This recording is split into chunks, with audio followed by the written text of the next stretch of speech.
चादर में लिपटने वाले, उठो, अब खबरदार करने लगो और अपने परवरदिगार की बड़ाई बयान करो और अपने कपड़े पाक रखो और शिर्क की गंदगी से तो अलग ही रहो, और इस नीयत से एहसान न करो कि उससे ज्यादा के ख्वाहा हो, और अपने परवरदिगार की खातिर सब्र करते रहो। फिर जब सूर फूंका जाएगा तो वो दिन मुश्किल का दिन होगा, यानी काफिरों पर आसान न होगा।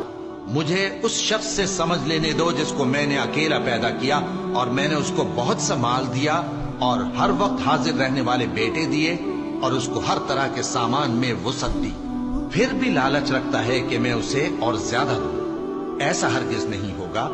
ये हमारी आयतों का बड़ा मुखालिफ रहा है। मैं इसे एक बड़ी चढ़ाई चढ़ाऊंगा। इसने गौर व फिक्र किया और एक बात ठहरा ली, ये मारा जाए। इसने कैसी तजवीज की, फिर ये मारा जाए।